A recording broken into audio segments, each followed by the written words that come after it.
Are you feeling giving and the starting lineup tonight? Yeah, we'll start the same way.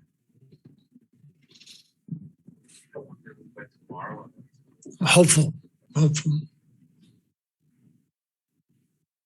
important are you for the games and determining the playoff rotation? Is that something that you're thought of? Yeah, very important. Trying to catch a little momentum, get healthy, and find a little groove before we start the playoffs. Steve, with Jordan Poole, it seems like he's taking advantage of the opportunity. I didn't see you behind that mask. My podcast partner. What have you seen as far as his growth this year? Confidence. He was good last year too.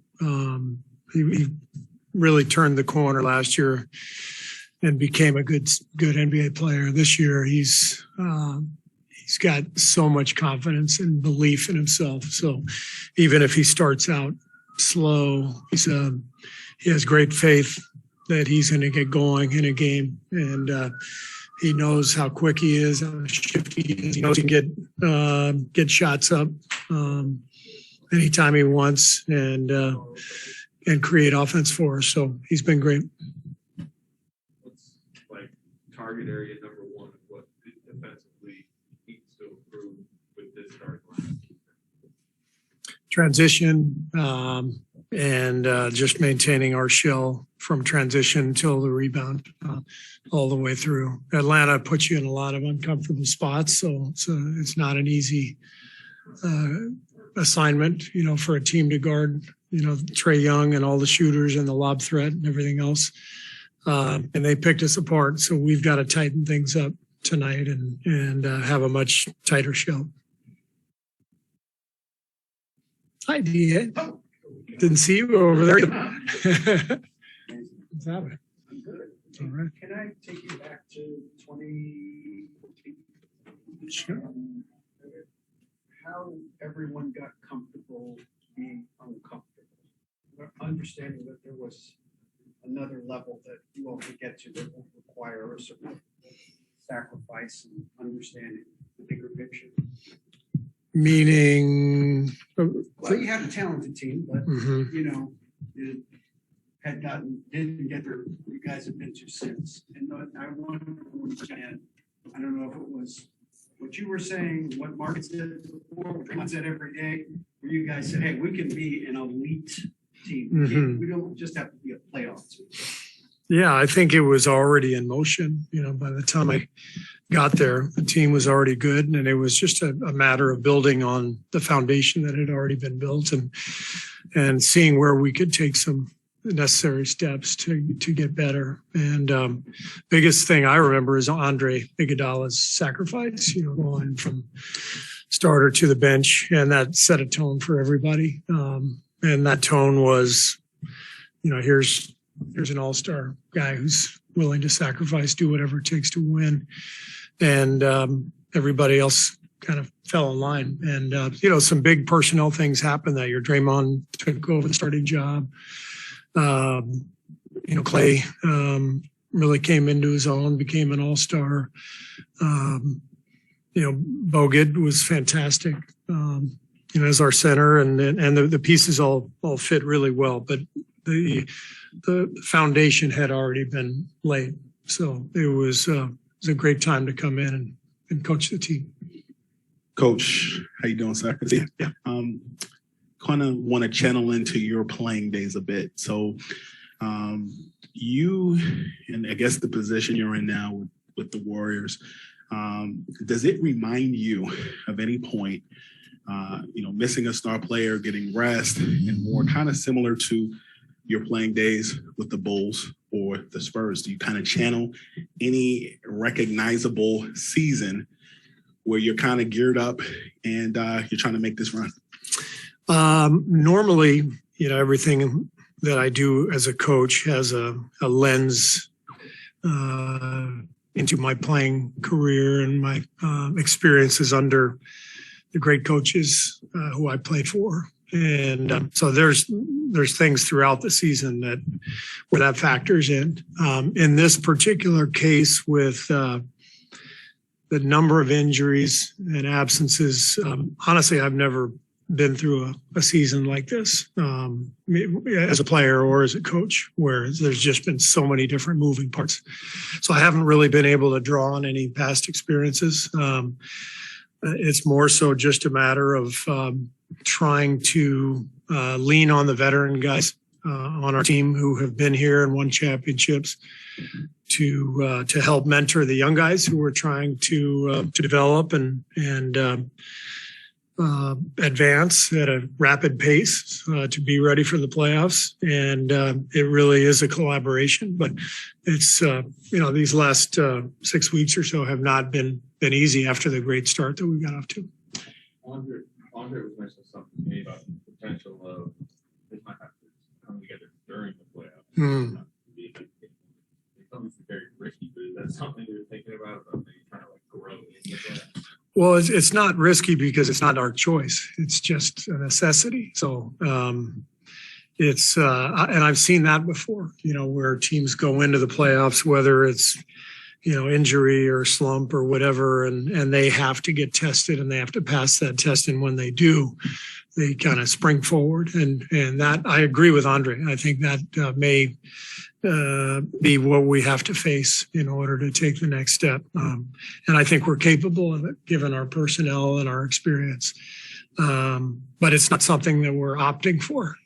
We're not holding back anything right now. We're trying to win as many games as possible, get everybody healthy, confident, get Draymond back in the groove, hopefully bring Steph back and get him going and then see what happens from there. Coach, curious. You guys recently played against Trae Young, and I know that oftentimes people make comparisons to Steph and Trae was looking like money out there. Do you, at this point, I guess at the last game, did you see any similarities between those two guys in their skill sets? I don't see the similarity, actually. And I know people want to make it maybe because of, the deep shooting range. I see more Luka with Trae, just in a smaller package. Luka is obviously a big, massive wing and can see over the top of the defense, can bully his way through the paint, through defenders. But they have a very similar game in terms of, it's going to be 50 high screen and rolls. It's going to be the ability to shoot a step back three, to shoot a floater, to get to the rim, and to pick you apart defensively. Trae had 15 assists against us. He was making cross-court passes that looked a lot like Luka made, and that's a pretty unique skill. So those guys remind me of each other more than Steph and Trae. And I don't think anybody can compare to Steph in terms of what he does for us. Nobody moves off the ball like Steph Curry does. Nobody shoots it off the dribble like he does. So I think Trae and Steph are very different. Steve, it's always hard for rookies to play in this league, but for the good rookie, have to be on a team where there's a standard of excellence. How have they kind of navigated through a rookie season where there's expectations? It's actually really good for them. They're held to a high standard. It's not always easy for them because they may not play. We got a lot of guys who can play, and if they're not playing the way they need to play, then they may find themselves on the bench, and that's not always the case with guys picked in the lottery. A lot of guys go to teams where they're allowed to make mistakes, and that can be a good way to develop too. But I really like what these guys are doing. I like that they're having to be accountable to older teammates who are mentoring them. They're learning how to win at high level, what it takes to win big games. So they're rookies, and so they're not going to get everything right, but they're learning the right way to do things. So I like that. For Kuminga specifically, the ability to guard multiple positions, is that intriguing to you to at least play him early to see at least that part of his game to help the group right away? Well, I mean, you could see the first day of camp or even before, just the possibilities with that size and athleticism and power and versatility. But from the very first day, it was apparent that he hardly had any experience. And so he had a ton to learn. And that's why he didn't play much at all early in the season. But he's done a good job of putting his head down and working, and watching film and learning. And as the season has gone on, he's really improved his communication with his teammates, his ability to absorb the lessons. And that's why he's, grown and continued to develop. A couple on Zoom. Let's go to Jim, please. Hi, Steve. Steve, in relation to the playing series, normally in previous years, you would know your opponents by this stage heading into the playoffs. How important does these in-the-seasons games now, given that the playing series, you might know your opponents till later on? Are you talking specifically about Memphis? Is that what I heard? Yeah, I didn't hear the first part of the question. No, sorry, Steve. Just in relation to the playing series, normally in previous years, you would at this stage know who your opponents would be in the first round of the playoffs. Given these in-the-seasons games now, are they more important now, given that uncertainty in terms of knowing who you might play? Yeah, I mean, it's we usually don't know who we're going to play. Maybe last year, the last few days, it became apparent that we would play Memphis, but usually the season tends to go down to the wire, and it's sort of a toss-up. And so we've always been most concerned with ourselves, our own game, just trying to be prepared and ready for our opponent, regardless of who that opponent is. And then once we find out, we go into a deep dive on their team, and we start strategizing. Great. Let's go to one last one. Go ahead, lad. I think you're muted, Vlad. We've all done it. Sorry about that. Sometimes they automatically mute you sometimes. Sorry. Vlad Olic from Sport Club from Serbia. Wondering if you can talk briefly about Nemanja Bjelica and where he stands sort of late in the season now. He seems to have 3-4 decent looking games and then a DNP like last game. Where do you see him fitting in the rest of the way and in the playoffs? And then related to that, I heard you a few times talk about your veteran players earlier in this conference. Where does he fit in that? Do you think of him as one of those veteran players? He's been around, but obviously a much more illustrious career in Europe than here. So, yeah, Belly's one of our vets for sure. He's been around for a long time. The players have great respect for him.